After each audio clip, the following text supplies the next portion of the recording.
Hello बच्चों, स्वागत है आप सभी का आपके अपने चैनल गॉड क्लासेस पर। तो बच्चों, आज जो क्लास है अप्लाइड मैथमेटिक्स क्लास 11th के लिए, जिसमें आज हम टॉपिक करने वाले हैं सर्कल्स एंड पैराबोला। तो आज हम बात करेंगे सर्कल के बारे में कि सर्कल की कौन कौन सी इक्वेशंस होती हैं, कैसे उन इक्वेशंस को आप डिराइव भी कर सकते हैं, वो भी हम डिस्कस करेंगे ताकि आपको बेसिक कंसेप्ट के साथ समझ आ चुके कि सर्कल की इक्वेशंस क्या होंगी। तो सर्कल की जो इक्वेशंस होती हैं वो आगे आपके 12th क्लास में भी काम आएंगी, तो चैप्टर बहुत इंपॉर्टेंट है, करना बहुत ज़रूरी है। तो ध्यान से देखिए, समझिए और वीडियो में एंड तक बने रहिए ताकि हर एक चीज़ आपको बिल्कुल क्लियर हो सके। तो सबसे पहले अगर हम बात करें कि सर्कल की डेफिनेशन क्या है। अब नॉर्मली हम अक्सर पूछते हैं कि सर्कल क्या है, तो सर्कल ज़्यादातर स्टूडेंट्स क्या आंसर देते हैं, सर्कल एक गोला है। ठीक है, सर्कल एक गोल फिगर है, पेपर पे बना के दिखा देते हैं, सर्कल ऐसे गोल गोल होता है। लेकिन अगर हम मैथमेटिकल टर्म्स के अंदर उसकी डेफिनेशन बताएं कि भाई सर्कल है क्या, तो सर्कल की जब आप डेफिनेशन बताते हो तो कहता है circle is the set of all point in a plane each of which is at a constant distance from a fix point in the plane.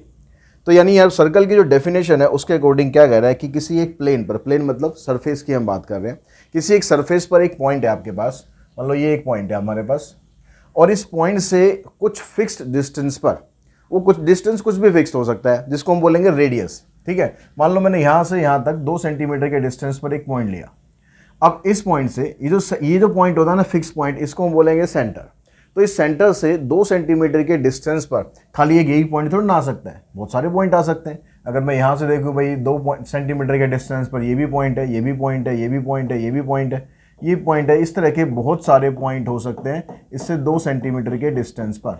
और इन सब का जो कलेक्शन होता है, इन सब को जब आप ज्वाइन कर देते हो तो उससे जो फिगर आपको मिलती है दैट इज कॉल्ड सर्कल।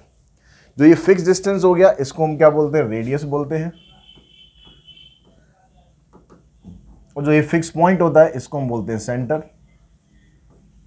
और ये जो आपके पास बाउंड्री आती है इसको हम बोलते हैं सरकमफ्रेंस। तो जब भी आप सर्कल की डेफिनेशन दे तो प्रॉपरली उसकी डेफिनेशन दे कि सर्कल क्या होता है। अब उसके बाद हम बात करते हैं इसकी इक्वेशंस के बारे में। सबसे पहली जो इक्वेशन है इसकी वो है स्टैंडर्ड फॉर्म। तो स्टैंडर्ड फॉर्म में क्या होता है, स्टैंडर्ड फॉर्म में कहता है कि equation of circle is simplest of its centre is at the origin. अगर सर्कल का सेंटर यानी जो ये फिक्स पॉइंट है अगर ये ओरिजिन पर हो तो वहां से जो इक्वेशन बनती है उसको हम बोलते हैं इसकी स्टैंडर्ड फॉर्म या फिर सिंपलेस्ट फॉर्म। कैसे बनती है, जैसे मान लो ये वाला जो पॉइंट है आपका, ये सेंटर पे है, ये सर्कल हो गया, ये जो पॉइंट है ये सेंटर पे है। सेंटर का मतलब हो गया इसके कोऑर्डिनेट हो गए 0 0। अब इस सर्कल के ऊपर एक पॉइंट है, जो जनरल पॉइंट हम लेते हैं एक्स वाई, कि सर्कल इस पॉइंट से पास कर रहा है। अगर हम इन दोनों पॉइंट का डिस्टेंस निकालें यूजिंग डिस्टेंस फार्मूला तो क्या बनता है, x माइनस जीरो इसका होल स्क्वायर, और फिर y से करेंगे तो y माइनस जीरो इसका होल स्क्वायर, और फिर कर देंगे हम इसका स्क्वायर रूट। डिस्टेंस निकालने के लिए हमने डिस्टेंस जो निकाला है वो किसका डिस्टेंस निकाला, हमने डिस्टेंस निकाला रेडियस का, यानी इक्वल्स टू में आर। अब यहाँ से अगर आप स्क्वायरिंग कर दें, इसकी स्क्वायरिंग करने पर क्या होगा, ये रूट खत्म हो जाएगा। x माइनस जीरो मतलब x होगा, x का स्क्वायर करेंगे ये आ जाएगा, y का स्क्वायर करेंगे ये आ जाएगा, और क्योंकि स्क्वायरिंग करके हम रूट खत्म कर रहे हैं तो इस साइड भी हमें स्क्वायरिंग करनी पड़ेगी, तो r का स्क्वायर करेंगे तो ये आ जाएगा। तो इस तरह से आपके पास बन जाती है स्टैंडर्ड फॉर्म। अगर सर्कल का सेंटर 0 0 पर ना हो, तो अगर 0 0 पे ना हो तो मान लेते हैं कि इसका जो सेंटर है उसके कोऑर्डिनेट है h और k, तो इसकी वैल्यू कुछ भी हो सकती है। ठीक है, फिर आप ये डिस्टेंस फार्मूले से डिस्टेंस निकालेंगे, ये पॉइंट हो गया वही एक्स वाई। तो सेम इसी तरीके से बस वहाँ पर जो 0 0 था उसकी जगह आपको पुट करना है h और k। तो जब आपने यहाँ पर ये इक्वेशन बनाई तो ये बन गया x माइनस एच का स्क्वायर, ये आ गया y माइनस के का स्क्वायर, और ये आ गया आपके पास r, और ये आ गया डिस्टेंस फार्मूला। अब सेम यही काम यहाँ पर करेंगे जो हमने यहाँ पर किया था, दोनों तरफ स्क्वायरिंग करेंगे। तो स्क्वायरिंग करेंगे तो x माइनस एच का स्क्वायर ये आ गया आपके पास, y माइनस के का स्क्वायर ये आ गया, और r का स्क्वायर हो जाएगा, क्योंकि जब आप दोनों तरफ स्क्वायरिंग करके रूट खत्म करेंगे तो r का आपको स्क्वायर करना पड़ेगा। तो आपके पास ये वाली इक्वेशन आपकी बन जाएगी। तो इस तरह से दोनों इक्वेशन आप बड़े आराम से बना सकते हो। अगर आपको इक्वेशन याद भी नहीं है और कंसेप्ट अगर आपने समझ लिया है तो आप इक्वेशन खुद भी बना सकते हैं। और इसमें कौन कौन सी इक्वेशन दी हुई है, उसके बाद कहते हैं कि डायमीटर फॉर्म है। अभी डायमीटर फॉर्म आपको कब लगानी है, जब सर्कल का डायमीटर आपको दिया हुआ हो। तो मान लेते हैं एक सर्कल है हमारे पास, उसका एक डायमीटर है, ये सर्कल का डायमीटर हो गया। इसके कोऑर्डिनेट ले लेते हैं x1 y1, इसके कोऑर्डिनेट ले लेते हैं x2 एंड y2। और एक पॉइंट और सर्कल पर है जनरल पॉइंट एक्स वाई। अगर हम मान लो इस पॉइंट को ले लेते हैं ए बी, इसको हमने इससे ज्वाइन किया, इसको हमने इससे ज्वाइन किया। अब ये हमें पता है कि जो सेमी सर्कल में एंगल बनता है, छोटी क्लासेस में आपने पढ़ा होगा, याद है कि नहीं याद है पता नहीं, कि सेमी सर्कल में जो एंगल बनता है वो एंगल 90 डिग्री का होता है। तो यानी ये वाला एंगल 90 डिग्री का होगा। और जो स्लोप का कंसेप्ट है उसमें हमने ये समझा कि अगर दो लाइनें आपस में एक दूसरे के साथ परपेंडिकुलर हैं तो उनके स्लोप का प्रोडक्ट -1 होता है। तो अगर हम यहाँ से AP का स्लोप निकालें और BP का स्लोप निकालें तो उन दोनों का प्रोडक्ट -1 के इक्वल होना चाहिए। तो यहाँ से हमने निकाला slope of AP into slope of BP is equals to -1। अब जब स्लोप निकालेंगे आप AP का तो ये आ गया आपके पास, इसको हम y2 ले लेते हैं यहाँ से, y minus y1 x minus x1, ये होता है slope, y minus y1 x minus x1 into जब आप BP का स्लोप निकालेंगे तो y minus y2 x minus x2, y minus y2 x minus x2 is equals to -1। अब इसको आप ले जाओ क्रॉस मल्टीप्लाई करके इधर, तो ये बन गया y minus y1 into y minus y2 is equals to minus x minus x1 x minus x2। तो ये इक्वेशन बनी। अब यहाँ पर ये वाली जो इक्वेशन है, ये जो माइनस साइन के साथ लगी हुई है, इसको जब आप लेफ्ट हैंड साइड पे ले आओगे तो क्या होगा, साइन चेंज होगा, और साइन चेंज होगा तो क्या बन जाएगा, x minus x1 x minus x2 plus y minus y1 y minus y2। यानी इस स्टेप के बाद आपके पास आपकी ये इक्वेशन आ जाएगी जिसको हम बोलेंगे डायमीटर फॉर्म। यानी जब आपको सर्कल के दो डायमीटर दे रखे हैं तो आपको उसमें रेडियस वेडियस सेंटर वेंटर निकालने की जरूरत नहीं। हालांकि अगर आप चाहो तो उससे भी कर सकते हो। अगर मैं डायमीटर की हेल्प से सर्कल का सेंटर निकाल दूं और उसके बाद सेंटर वाली इक्वेशन लगा लूं, जो हमने स्टैंडर्ड फॉर्म अभी पढ़ी थी पीछे, हम वाली इक्वेशन लगा दें तो उससे भी हमारा आंसर आ जाएगा। लेकिन इससे आपको छोटा पड़ेगा। जब आपको डायमीटर के पॉइंट दे रखें तो सीधा आप यहाँ पर पुट करो, यहाँ से इक्वेशन बनाओ। उसके बाद फिर आते हैं जनरल फॉर्म। जनरल फॉर्म में कहता है कि अगर आपके पास सर्कल की जो इक्वेशन है, सर्कल की जो इक्वेशन थी अभी हमने इससे पहले पढ़ी, x माइनस एच का स्क्वायर y माइनस के का square equals to r square. इसको जब हम खोलेंगे यहाँ पर ब्रैकेट को तो ये बन जाएगा x square minus 2hx plus h square Y square minus 2ky plus k square equals to में, या आर स्क्वायर को भी मैं इधर ही ले आता हूँ। तो यहाँ पर आपके पास ये बना एक्स स्क्वायर, यह आ गया Y square minus 2hx minus 2ky, उसके बाद ये H square plus k square minus r square. ये तीनों कांस्टेंट टर्म है, ये आपके हो गए इकट्ठे। तो ये कह रहा है कि इस इक्वेशन को आप इस तरीके से भी लिख सकते हो, एक्स स्क्वायर, ठीक है, प्लस वाई स्क्वायर, इसकी जगह लिखा 2hx की जगह लिखा हमने 2gx और 2ky की जगह लिखा हमने 2fy। तो उससे क्या होगा, यहाँ पर जो g की वैल्यू आएगी वो -h के बराबर हो जाएगी। तो g की जो वैल्यू है वो -h के बराबर होगी और f की वैल्यू -k के बराबर होगी। और जो c यहाँ पर आ रहा है कांस्टेंट, c की वैल्यू हो जाएगी h square plus k square minus r square is equals to 0। तो इस इक्वेशन से हमने एक जनरल फॉर्म बना ली। अब जनरल फॉर्म बनाने से क्या होगा, जब आप ये इक्वेशन लिखोगे तो इस इक्वेशन में कह रहा है कि अगर आपके पास ये x square plus y square 2gx 2fy plus में c, ये सर्कल की इक्वेशन बनेगी, कब बनेगी, अगर आपके पास ये g square plus f square minus c की जो वैल्यू है वो ग्रेटर देन 0 हो। g स्क्वायर प्लस में एफ स्क्वायर और माइनस c, अगर इसकी वैल्यू ग्रेटर देन 0 होगी तभी ये सर्कल की इक्वेशन बनेगी। यानी आपको अगर टेस्ट करना है, आपको एक इक्वेशन दे दी जाएगी, आपको चेक करना होगा कि सर्कल की इक्वेशन है या नहीं है। तो आपको देखना है कि भाई g square plus f square minus c, इसकी जो वैल्यू आ रही है वो ग्रेटर देन 0 है या नहीं है, ठीक है। क्योंकि जो g स्क्वायर का मतलब एक तरह से एच स्क्वायर हो जाएगा, एफ स्क्वायर का मतलब भी के स्क्वायर हो जाएगा, और यहाँ पर जो आर स्क्वायर है उसको c से रिप्रेजेंट किया हुआ है। तो ये सारी की सारी वैल्यू आपकी ग्रेटर देन 0 होनी चाहिए। और इसका जो सेंटर होगा, अगर हम इस इक्वेशन से सेंटर फाइंड करेंगे तो सेंटर होता है h और k, ठीक है। इस इक्वेशन का जो सेंटर था वो क्या था, h और k। अब h किसके बराबर हो जाएगा, -g के बराबर हो जाएगा, k किसके बराबर हो जाएगा, -f के बराबर हो जाएगा। तो सेंटर बनेगा हमारा -g -f, और जो रेडियस हमारा बनेगा ये g स्क्वायर प्लस में एफ स्क्वायर माइनस में c। ये जो वैल्यू आएगी हमारे पास, ये g स्क्वायर प्लस में एफ स्क्वायर माइनस c, इससे जो वैल्यू मिलेगी ये बनेगी हमारी रेडियस। अब ये यहाँ पर यही कंसेप्ट काम कर रहा है कि अगर आपकी रेडियस ये रूट के अंदर आ रही है, अगर ये वाली वैल्यू लेस देन 0 हो गई तो ये सर्कल की इक्वेशन बन ही नहीं सकती, रियल रूट एग्जिस्ट ही नहीं करेंगे। तो इसलिए सर्कल की इक्वेशन अगर आपको चेक करनी है तो बस आपको ये चेक करना है कि जी स्क्वायर प्लस में एफ स्क्वायर माइनस सी ये ग्रेटर देन 0 ही होना चाहिए। ठीक है, तो ये सारी आपके पास हो गई इक्वेशन ऑफ सर्कल। उसके बाद स्टार्ट होती है इसकी एक्सरसाइजेज। तो एक्सरसाइज स्टार्ट करते हैं, कुछ क्वेश्चंस करते हैं जितने मैक्सिमम पॉसिबल हो सकते हैं आज के इस वीडियो में, फिर बाकी के क्वेश्चन फिर नेक्स्ट वीडियो में करेंगे। तो सबसे पहला जो क्वेश्चन है उसको अगर हम स्टार्ट करें, उसमें आपसे सर्कल की इक्वेशंस पूछी गई हैं। जो सर्कल की इक्वेशंस हैं हमारे पास अलग अलग कंडीशंस दे रखी हैं, उनसे सर्कल की इक्वेशन आपको बनानी है। सेंटर आपको दिया हुआ है, इसमें रेडियस आपको दिया हुआ है।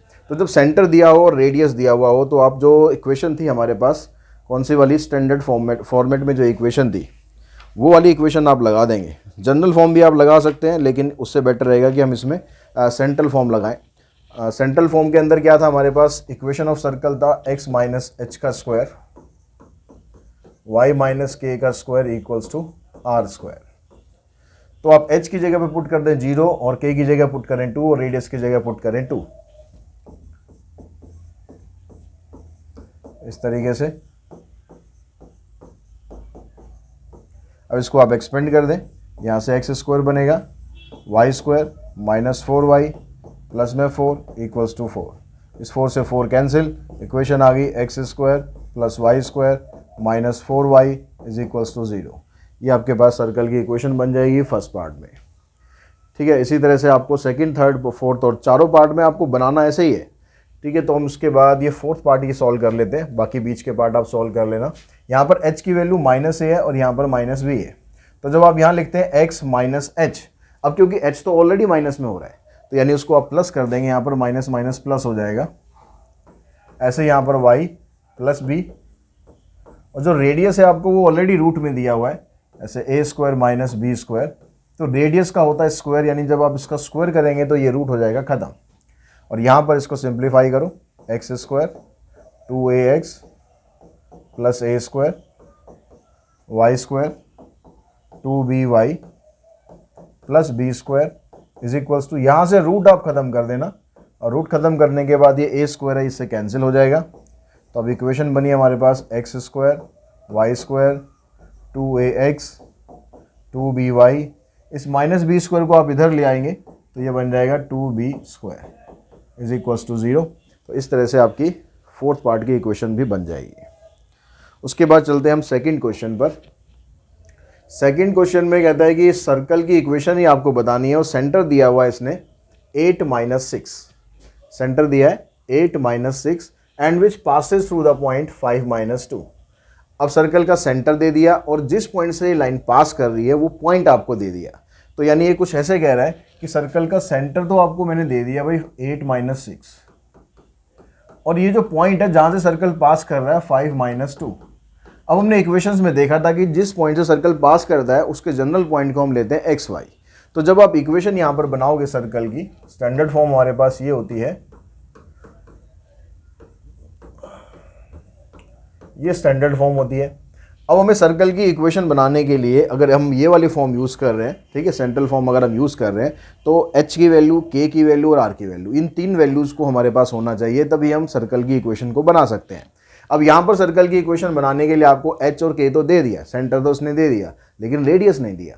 तो रेडियस नहीं दिया तो अब उसके लिए इसने पॉइंट आपको दिया है जिसकी हेल्प से आप रेडियस निकाल सकते हो। अब h और k की जगह आप वो पॉइंट पुट करो और x y की जगह आप ये पॉइंट पुट करो। तो x की जगह 5, h की जगह -8 हो गया, y की जगह -2 और k की वैल्यू ऑलरेडी माइनस में है तो यहाँ पर हो जाएगी plus equals to r square.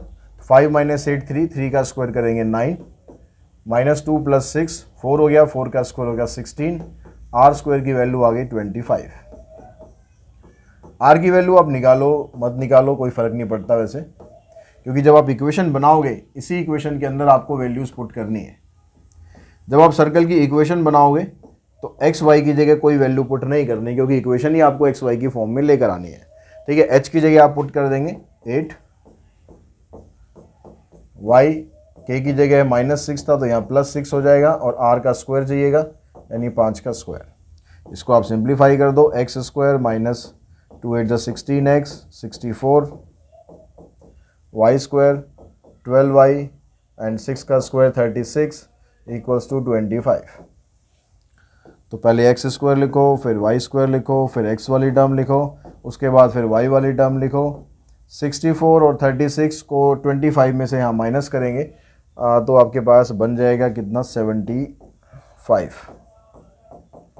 ठीक है, 25 को इधर लाके हमने माइनस कर दिया तो आपके पास ये इक्वेशन बन गई, सर्कल की इक्वेशन। उसके बाद देखिए नेक्स्ट क्वेश्चन आपके पास किस टाइप का है। यहाँ भी सर्कल की इक्वेशन हमें बनानी है जिसका सेंटर जो है वो कहाँ पर लाई कर रहा है। Center lies on the negative direction of y axis at a distance 3 unit from the origin. मतलब सर्कल आपके पास ये दे रखा है, ठीक है, और इसका जो सेंटर है वो कहाँ लाई कर रहा है, on the negative direction of y axis. Y axis की नेगेटिव डायरेक्शन पर लाई कर रहा है at a distance of 3 unit from origin, और ओरिजिन से 3 यूनिट की दूरी पर लाई कर रहा है। तो ये आपके पास ओरिजिन है, 3 यूनिट की दूरी पर यहाँ पर सेंटर आएगा, यानी 0 - 3, ठीक है। और रेडियस जो है इसकी वो 4 है, रेडियस 4 होने का मतलब है कि ये ज़रूरी नहीं है कि यहाँ पर ये टच कर रहा है, यानी हम इसकी फिगर को हम ऐसे की बजाय हम फिगर इस तरह से बना लें तो ज़्यादा बेटर रहेगा। ये सर्कल हो गया, ठीक है। अब ये जो आपके पास पॉइंट दे रखा है ये 0 - 3 है, तो यहाँ से इसकी दूरी 0 - 3 है, और ये जो रेडियस है ये रेडियस इसका 4 है। तो ये यहाँ से पास हो रहा हो चाहे यहाँ से पास हो रहा हो, डजेंट मैटर, उससे हमें कुछ लेना देना है नहीं, क्योंकि हमें ऐसे एग्जैक्ट फिगर बना के तो दिखानी नहीं है, ठीक है। अब रेडियस इसका 4 है, तो हम यहाँ पर सर्कल की इक्वेशन लगाएंगे तो x - h। अब h की जगह वैल्यू आ गई आपके पास 0, और y की जगह वैल्यू आ गई आपके पास -3। तो x - h का स्क्वायर y प्लस ये हो जाएगा इक्वल्स टू में r स्क्वायर। तो इसको सॉल्व करेंगे, आ जाएगा x square y square 6y 9 equals to 16। अब इसको आप यहाँ पर लाएंगे, 16 - 9 -7 आ जाएगा। तो ये आपके पास इक्वेशन बन जाएगी, x square plus y square plus में 6y - 7। Find the equation of circle which has the point this and this as opposite end of a diameter. अब ये दो पॉइंट आपको ना अपोजिट एंड ऑफ डायमीटर दे दिए। जब अपोजिट एंड ऑफ डायमीटर दे रहा है तो इसका मतलब कौन सी फॉर्म लगानी है, हमें डायमीटर फॉर्म लगानी है। क्वेश्चन में ये नहीं बताएगा आपको कि कौन सी फॉर्म लगानी है, वो आपको खुद सोचना है कि diameter form, central form, general form या फिर स्टैंडर्ड फॉर्म, कौन सी फॉर्म लगानी है। क्वेश्चन के हिसाब से देखो कि कौन सी फॉर्म आपके लिए बेटर रहेगी। तो अब यहाँ पर हम डायमीटर फॉर्म लगाते हैं। डायमीटर फॉर्म के अंदर क्या था, उसमें इक्वेशन थी ऐसे x - x1 x - x2 plus y - y1 and y - y2 equals to 0। तो यहाँ पर आप पुट करो, x1 की जगह पुट कर दो -2, ठीक है, ये x1 की जगह पुट करेंगे। अभी ऑलरेडी माइनस में है और यहाँ भी माइनस है, तो यानी प्लस हो जाएगा। x - x2, ये x2 हो गया 0। अब यहाँ पर करते हैं y - y1, y1 की जगह 3, y - y2, और y2 ऑलरेडी माइनस में तो यहाँ प्लस हो गया। अब इसको मल्टीप्लाई कर दो तो ये बन जाएगा x स्क्वायर प्लस 2x, इधर करेंगे y square plus y - 3y - 3 equals to 0। तो इक्वेशन आ गई x square plus y square 2x - 3y और प्लस में y, यानी -2y बन जाएगा, और -3 इज इक्वल्स टू 0। तो इक्वेशन बन गया आपके पास x square y square 2x - 2y - 3 equals to 0। Question number 5 में कहता है कि आपको ना एक पॉइंट दे रखा है, ये पॉइंट दे दिया। अभी कह रहा है कि एक सर्कल की ये इक्वेशन है, तो ये पॉइंट सर्कल के अंदर होगा या सर्कल के बाहर होगा, मतलब कहाँ पर होगा ये हमें बताना है, या फिर सर्कल के ऊपर होगा। 3 सिचुएशन है, सर्कल के अंदर, सर्कल के बाहर, या सर्कल की जो सर्कमफ्रेंस होती है उसके ऊपर। तो ये पॉइंट कहाँ पर होगा ये पता लगाने के लिए आप पहले सर्कल की इक्वेशन देखो कि इक्वेशन कैसे है। सर्कल की इक्वेशन आपको स्टैंडर्ड फॉर्मेट में दी हुई है, जो सबसे पहला फॉर्मेट हमने पढ़ा था उसमें दी हुई है। तो उसमें क्या था, x square plus y square equals to r square, ऐसे होता था। तो इसका मतलब इस सर्कल का रेडियस जो है ना, वो रेडियस तो है 5 और सर्कल का जो सेंटर है वो है 0 0। अब एक पॉइंट आपको दे रखा है, जैसे ये सर्कल हो गया, इस सर्कल का सेंटर हमने पता लगा लिया 0 0 है और ये रेडियस जो है ये 5 है, ये दो चीज़ हमने पता लगा ली। अब एक पॉइंट आपको दिया हुआ है और ये पॉइंट अभी हमें पता नहीं कहाँ पर है। मान लेता हूँ मैं कहीं भी एक पॉइंट इसको मान लेता हूँ, मान लो मैंने यहाँ पर मान लिया कि ये पॉइंट P है, -2.5 एंड 3.5। ठीक है, अभी मुझे पता नहीं है, वैसे ही मैंने जनरली कहीं भी डाल दो आप, चाहे सर्कल के अंदर बाहर कहीं भी डाल दो, एक ये पॉइंट हमने मान लिया। अब हम इसका डिस्टेंस निकाल के देखेंगे कि OP का डिस्टेंस क्या आ रहा है। अगर OP का डिस्टेंस 5 सेंटीमीटर से ज़्यादा आ रहा है, 5 यूनिट से ज़्यादा आ रहा है, तो इसका मतलब ये पॉइंट सर्कल के बाहर होगा, क्योंकि यहाँ से लेकर यहाँ तक सर्कल की रेडियस होगी, तो ये 5 तक होगी। अगर ज़्यादा आ गया तो ये मतलब 5 से अगर ज़्यादा आ गया तो इसका मतलब ये सर्कल के बाहर है, और 5 से कम आ गया तो सर्कल के अंदर है, और अगर एग्जैक्ट 5 आ गया तो इसका मतलब सर्कल की जो सर्कमफेरेंस है उसके ऊपर ये पॉइंट है। तो हम इस OP का डिस्टेंस निकाल लेते हैं। OP का डिस्टेंस निकालते हैं तो उसके लिए डिस्टेंस फार्मूला लगाएंगे, x2 - x1, 2.5 में से 0 माइनस कर लेंगे, 3.5 में से 0 माइनस कर लेंगे, तो इसका स्क्वायर करेंगे, -2.5 में से 0 माइनस करेंगे तो सेम ही रहेगा, और उसका स्क्वायर करेंगे तो आ जाएगा 6.25। ऐसे यहाँ पर आ जाएगा 12.25, और इन दोनों को अगर आप ऐड करेंगे तो आ जाएगा 18.25। अब ये 18.25 का अगर आप स्क्वायर रूट करोगे तो 5 का स्क्वायर 25 होता है, ठीक है, और यहाँ तो ये उससे बहुत कम है, 18 है, तो इसका मतलब इसकी जो वैल्यू आएगी ना वो 4 पॉइंट समथिंग आएगी। यानी ये जो वैल्यू है आपके पास, अगर आप निकालना चाहते हैं निकाल के दिखा दो भाई कितना आएगा, डेसिमल में 1 पॉइंट तक ही निकाल के दिखा दो लॉन्ग डिवीजन मेथड से। 4 4 16, फिर यहाँ डेसिमल लगा के 25 उतारेंगे, इसका डबल कर लेंगे और ये 2 पे चला जाएगा, ठीक है, 4.2 अप्रोक्सीमेट आएगा। और ये जो वैल्यू है ये 5 से छोटी हुई। अब 5 से छोटी होने का मतलब है कि जो पॉइंट P है वो कहाँ पर आएगा, lies inside the circle, circle के अंदर आएगा। अब सेम यही कंसेप्ट आप इसमें यूज़ करेंगे, तो इसका सेकंड पार्ट है, उसमें रेडियस 7 हो जाएगी। फिर आप OP का डिस्टेंस निकाल के देखना, अगर 7 से ज़्यादा है तो बाहर है, 7 से कम है तो अंदर है, 7 है तो सर्कल के बिल्कुल ऊपर है। तो उसके बाद हम चलते हैं क्वेश्चन नंबर 6 पर। अब 6 में आपको इक्वेशन दे रखी है, इक्वेशन दे रखी है आपको, इससे ना सर्कल का सेंटर बताना है, रेडियस बताना है। हाँ, सर्कल का सेंटर और रेडियस, ये 2 चीज़ें आपको बतानी है। अब इसमें 2 चीज़ें बताने के लिए आपको ये देखना है कि अब यहाँ पर कौन सी फॉर्म आपको यूज़ करनी चाहिए। अगर हम पहले वाले में देखें तो सेंट्रल फॉर्म के हिसाब से दिया हुआ है, तो हम सेंट्रल फॉर्म यूज़ करते हैं। तो सेंट्रल फॉर्म से जब आप इसे कंपेयर करेंगे, सेंट्रल फॉर्म होती है x - h का स्क्वायर, y - k का स्क्वायर इक्वल्स टू में r स्क्वायर, ये सेंट्रल फॉर्म थी। अब इस सेंट्रल फॉर्म के अकॉर्डिंग अगर हम इससे कंपेयर करेंगे तो h की वैल्यू क्या है, k की वैल्यू क्या है और r की वैल्यू क्या है। यहाँ से अगर आप इसको कंपेयर करोगे, ये इक्वेशन में आपको जो 36 है इसको आप लिख लेंगे 6 का स्क्वायर, और h की वैल्यू क्या बनेगी आपके पास, यहाँ पर देखो +5 है, तो इस इक्वेशन को अगर मैं ऐसे लिख दूँ x - -5, ऐसे लिख सकते हैं। y - 3, ये तो ठीक है, इसको तो ऐसे लिख दो, और 36 को आप ऐसे लिख दो। अब इसको अगर मैं कंपेयर करूं तो h की वैल्यू आएगी -5, k की वैल्यू आएगी 3 और r की वैल्यू आएगी 6। यानी जो सेंटर है, सेंटर आ जाएगा इसका -5 एंड 3, और r की वैल्यू आ जाएगी 6। तो इस तरह से आप इसका सेंटर निकाल सकते हो और इसका रेडियस निकाल सकते हो, ठीक है।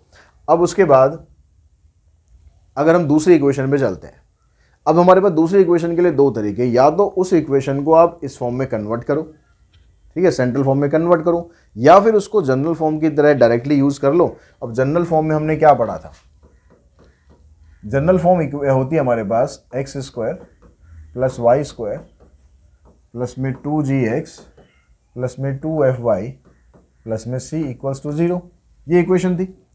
अब इसको अगर मैं इससे कंपेयर करूं तो g की वैल्यू क्या आएगी मेरे पास, जो 2g है, इस 2g की वैल्यू आएगी यहाँ से -4, यानी g की वैल्यू आ गई -2, और 2f की जो वैल्यू है वो आएगी -8, यानी f की वैल्यू आ गई -4, और जो c है उसकी वैल्यू आ गई -45। अब हमारे पास जो सर्कल का सेंटर और रेडियस होता है वो हम कैसे निकालते हैं। सर्कल का सेंटर हमारे पास होता है, इसमें सेंटर होता है -g एंड -f, यानी सेंटर तो बन गया आपके पास 2 एंड 4। और जो रेडियस होता है, रेडियस का फार्मूला था हमारे पास g का स्क्वायर प्लस में f का स्क्वायर माइनस c। अब g का अगर आप स्क्वायर करेंगे, g की वैल्यू है -2, उसका स्क्वायर करेंगे और इसका स्क्वायर करेंगे, और c की वैल्यू है -45। तो 16 + 4 20 और 45 ये हो गया, मतलब 65 हो गया। तो r आ जाएगा आपके पास √65। अगर इसके पेयर बन जाए तो पेयर बना के उसको बाहर निकाल देना, पेयर ना बने तो अपने आंसर को आप ऐसे कैसे ही छोड़ देना। इसमें आपको पूरा मतलब रूट सॉल्व करने की ज़रूरत नहीं है कि रूट में इसकी वैल्यू क्या आएगी। ऐसे ही आप इसके सेकंड, थर्ड पार्ट और फोर्थ पार्ट कर सकते हो। थर्ड पार्ट के अंदर आपको एक चीज़ ध्यान रखनी पड़ेगी, यहाँ पर ये 2 आ रहा है, ठीक है। जो स्टैंडर्ड इक्वेशन होती है उसमें यहाँ पर 2 नहीं होता है। तो इसको आप किस तरीके से स्टार्ट कर सकते हो, इसको अगर आपको स्टार्ट करना है तो मैं बताऊं आपको।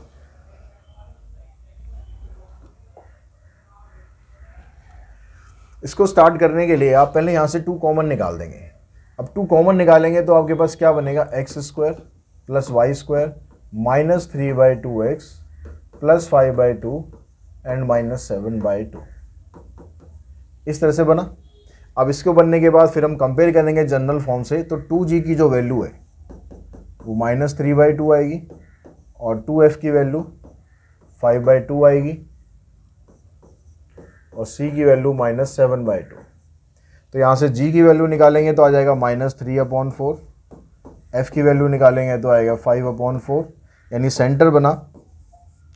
सेंटर होता है -g -f, तो सेंटर आ गया आपके पास 3/4 एंड -5/4, क्योंकि -g करेंगे तो g ऑलरेडी माइनस है तो माइनस माइनस प्लस हो जाएगा, ठीक है। और उसके बाद ये आपके पास -5/4 ये आ जाएगा आपके पास प्लस में, सॉरी माइनस में। उसके बाद हम निकालते हैं फिर इसका रेडियस। अब रेडियस निकालने के लिए हमारे पास क्या था, g का स्क्वायर, यानी इसका स्क्वायर करेंगे, f का स्क्वायर, फिर -c। अब c तो ऑलरेडी माइनस में है, इसको आप सिंप्लीफाई करो एलसीएम लेके। यहाँ पर 9, 25 माइनस माइनस प्लस हो जाएगा, 2 8 = 16 और 8 7 = 56। इनको ऐड करो, 6 5 11, 11 और 9 20, 2 और 2 4, 4 और 5 9। अब 90 का अगर आप करेंगे, पेयर बनाएंगे तो कितना बनेगा, 45 2 × 90 होता है, और 45 के बनाएंगे आप 3 बाहर आ जाएगा, तो 3√10 डिवाइडेड बाय 4 का स्क्वायर रूट करेंगे तो आ जाएगा 4, तो आ जाएगा 3√10/4। इसके अलावा और कुछ इसमें करने की आपको ज़रूरत नहीं है, बस इतना ही छोड़ देंगे आप, इसके आगे आपको सॉल्व करने की ज़रूरत नहीं है। क्वेश्चन नंबर 7 में कहता है कि which of the following equation represent a circle. अब इसमें से कौन सी इक्वेशन है जो सर्कल को रिप्रेजेंट कर रही है, if so determine its centre and radius. और अगर वो सर्कल है तो उसका सेंटर और रेडियस बताओ। तो हमने जो बेसिक में डिस्कस किया था कि सर्कल का सेंटर मतलब जो g² + में f² - c की जो वैल्यू है, अगर वो ग्रेटर देन 0 आ गई तो सर्कल की इक्वेशन होगी, अदरवाइज नहीं होगी। तो आपको यहाँ से पहले से कंपेयर करके, यहाँ से अगर मैं 2g की वैल्यू लूँ तो ये आ जाएगी +1, और यहाँ से 2g की वैल्यू लूँगा तो -1। c यहाँ पर 0 के बराबर है, क्योंकि c कांस्टेंट वाली टर्म यहाँ पर है ही नहीं। तो यानी यहाँ से g की वैल्यू आ जाएगी 1/2, यहाँ पर 2f आएगा, तो f की वैल्यू आ जाएगी -1/2, और c की तो 0 है ही। अब आपको निकाल के देखना है g² + में f² - c की वैल्यू क्या आ रही है। तो इसका स्क्वायर करेंगे 1/4, इसका स्क्वायर करेंगे 1/4 -0 यानी 1/2। अगर ये 1/2 है तो ये ग्रेटर देन 0 हो गया, और ये ग्रेटर देन 0 है तो मतलब it is a circle, it is equation of circle. और अगर सर्कल की इक्वेशन है तो इसका सेंटर क्या होगा, तो सेंटर बनेगा इसका -g और -f। अब g की वैल्यू तो 1/2 है, तो -1/2 और माइनस, ये ऑलरेडी माइनस में, तो ये हो जाएगा +1/2। ये सेंटर आ गया। और रेडियस की वैल्यू क्या थी, रेडियस होता था हमारे पास g² प्लस में f² माइनस c। अब इसकी वैल्यू तो आपने निकाल ही लिया 1/2, तो रेडियस आ गया इसका 1/2 यानी 1/√2।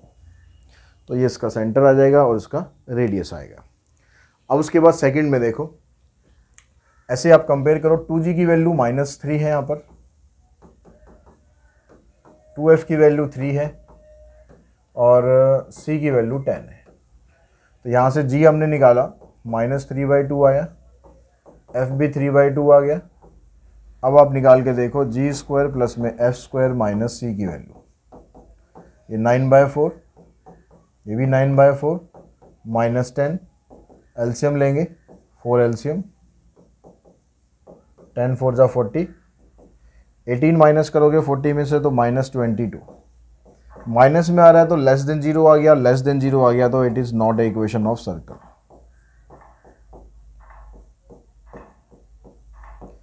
तो इस तरीके से आपको पता लगाना है कि सर्कल है या सर्कल नहीं है, ठीक है। और इसी सेम यहाँ पर हम भी इस थर्ड पार्ट में भी सेम ऐसे ही करेंगे, लेकिन यहाँ पर भी आपको 2 दिया हुआ है। तो जैसे हमने पीछे किया था क्वेश्चन, पहले आपको इसको 2 को हटा लेना है, पहले आपको 2 को कॉमन निकाल देना। 2 को कॉमन निकालेंगे तो ये आ जाएगा x² plus y² equals to 5/2x 7/2y plus में 3/2। इन सबको आप इस साइड ले आओ ताकि स्टैंडर्ड फॉर्म बना दो।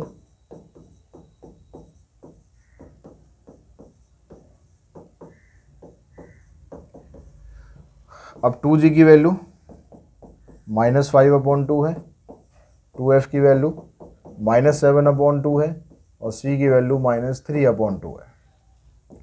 तो g आ गया -5/4, f आ गया -7/4, c की वैल्यू ऑलरेडी है ही हमारे पास। अब निकालो g² प्लस में f² माइनस c। तो g का स्क्वायर करेंगे 25/16 और इसका स्क्वायर करेंगे 49/16, ये आ जाएगा -3/2। यहाँ ऑलरेडी माइनस है तो ये हो जाएगा +3/2। एलसीएम लेंगे, 16 एलसीएम, 25 प्लस 49, ये आ जाएगा 8, 8 3 जा 24, 5 और 9 और 5 14, 4 18, 3 4 7, 7 और 2 9। अब 98/16 मतलब ग्रेटर देन 0 आ गया, ठीक है। अब ग्रेटर देन 0 अगर आ गया तो इसका मतलब आपके पास जो इक्वेशन आएगी वो सर्कल की इक्वेशन बन गई, क्योंकि ग्रेटर देन 0 आ गया। अब उसके बाद अगर ये सर्कल की इक्वेशन है तो आपको सेंटर भी बताना है, इट इज सर्कल। तो सेंटर इसमें अगर हम बताएंगे तो सेंटर क्या बनेगा, -g एंड -f। अब g की वैल्यू तो ऑलरेडी माइनस में, f की भी ऑलरेडी माइनस में, तो ये प्लस हो जाएगा, यानी 5/4 एंड 7/4। और रेडियस जो आपने यहाँ पर g² प्लस में f² माइनस c की वैल्यू निकाली है 98/16, इसका निकाल देना स्क्वायर रूट। 2 से अगर हम इसको काटते हैं, इसको काट देते हैं, तो 49 का तो आ गया 7 और इसका आ गया 2√2, तो इसका रेडियस बनेगा 7/2√2। और जैसा बुक में दिया हुआ है 7/4√2, तो वो भी आप लिख सकते हो। इसको अगर आप रैशनलाइज कर रहे हो या इसको आप बिना काटे करते तो आपके पास जो बुक का आंसर है वो आ जाता, क्योंकि जब आप इसको रैशनलाइज करोगे ऐसे तो ये बन जाएगा 7√2 और √2 हो गया, 2 2 जा 4। तो अगर आप ये लिखते हो रेडियस, अगर आप ये लिखते हो रेडियस, तो दोनों ही आंसर आपके ठीक है, दोनों में कोई गड़बड़ नहीं है। क्वेश्चन नंबर, चलते हैं हम 8 पर। 8th क्वेश्चन में कहता है कि find the value of p।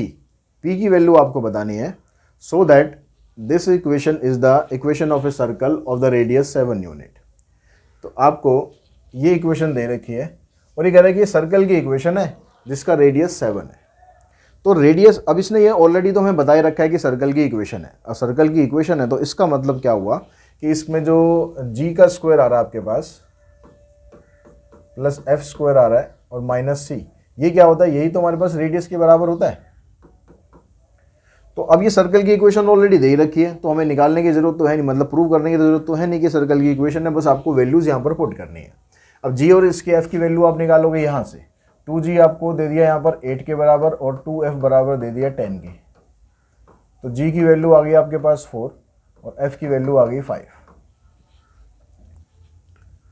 तो यहाँ पर आप पुट करेंगे 4 का स्क्वायर 5 का स्क्वायर माइनस c की वैल्यू है p और r दे रखा है आपको 7। स्क्वायरिंग कर दो, स्क्वायरिंग करेंगे तो यहाँ 16 आ जाएगा, यहाँ 25 माइनस p और इधर आ जाएगा 49। इसको इधर ले जाओ, इसको इधर लाओ, इन दोनों को ऐड करो, 6 5 11 2 3 4 माइनस 49। तो p की वैल्यू आ गई आपके पास, इसको सॉल्व करके p की वैल्यू आ गई -8। तो ये हमारा आंसर बनेगा, p की वैल्यू -8। इसके बाद देखते हैं क्वेश्चन नंबर 9। क्वेश्चन नंबर 9 में कहता है कि find the equation of circle concentric with the circle this end of radius 3 unit. अब एक सर्कल की जो इक्वेशन है ना वो बनानी है, और वो दो सर्कल हैं, वो दोनों कंसेंट्रिक है। कंसेंट्रिक का मतलब दोनों का सेंटर सेम है। तो जो ये आपको इक्वेशन दे रखी है, पहले इसकी हेल्प से आप सेंटर निकाल लो। तो ये इक्वेशन हमारे पास है,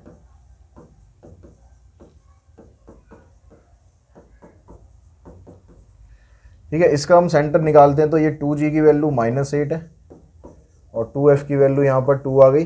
तो g की वैल्यू बन गई आपके पास -4 और f की वैल्यू बन गई 1, यानी सेंटर आ गया, सेंटर होता -g एंड -f, तो 4 -1।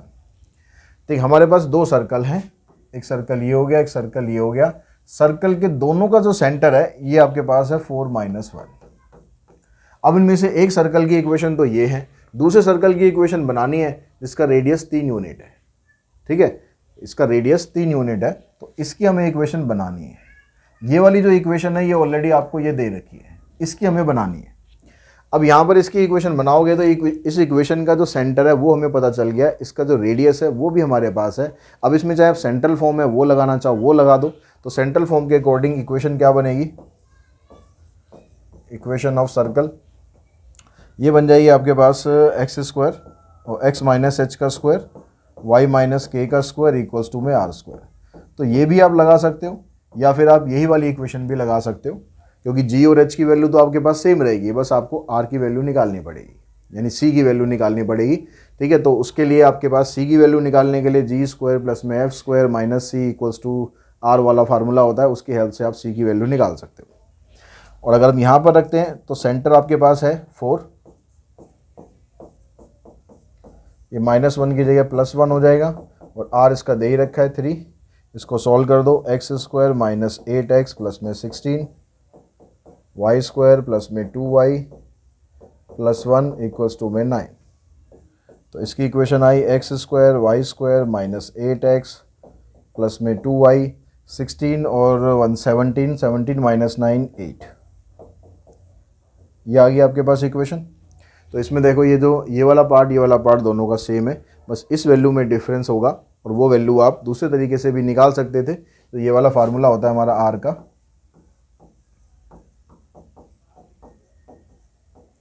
r की वैल्यू भी दे रखी है, g की भी दे रखी है, f की भी दे रखी है, बस आपको c की वैल्यू निकालनी थी, यानी c की वैल्यू आपकी ये आ जाती। इसको यहाँ पर पुट कर देते तो आपके पास इक्वेशन ये बन जाती। तो चाहे आप ऐसे भी कर सकते हो, चाहे आप ऐसे भी कर सकते हो, जैसे आपको कन्वीनियंट लगे।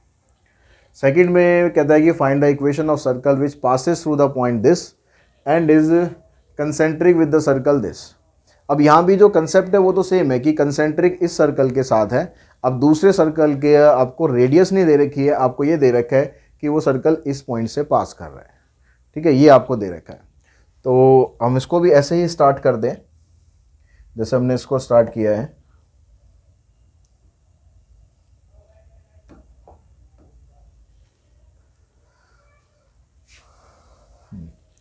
तो हमने इसको स्टार्ट करने के लिए ये आपके पास सर्कल की इक्वेशन है। तो यहाँ से जो 2g है इसकी वैल्यू लेंगे आप -4 और 2f की वैल्यू लेंगे 5। तो g की वैल्यू आ गई -4/2 यानी -2 आ जाएगी, और f की वैल्यू आ गई 5/2, यानी सेंटर बन गया, सेंटर आ गया यहाँ से 2 एन माइनस 5/2। अब जो दो कंसेंट्रिक सर्कल थे उसमें से एक का सेंटर तो खैर दोनों का ही सेम रहेगा, और ये सर्कल इस पॉइंट से पास कर रहा है, ठीक है। एक कंसेंट्रिक सर्कल हो रहा है जिसकी ये वाली इक्वेशन मान लो, किसी की मान लो, चाहे अंदर वाले की चाहे बाहर वाले की।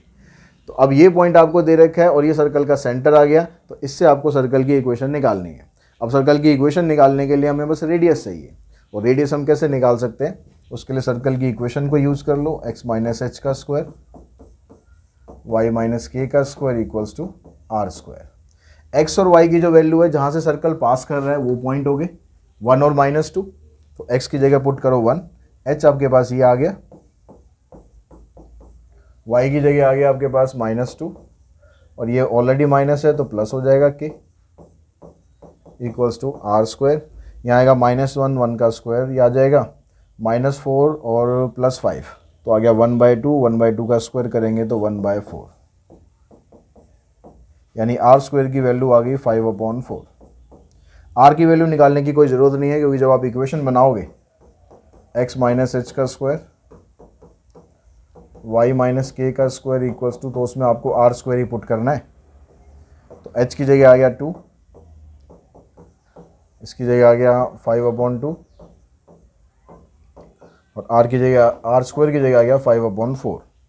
इसको सिंप्लीफाई करो, x square minus 4x plus में 4, वाई स्क्वायर 5y प्लस 25/4, इस 5/4 को भी आप इधर ही ले आओ,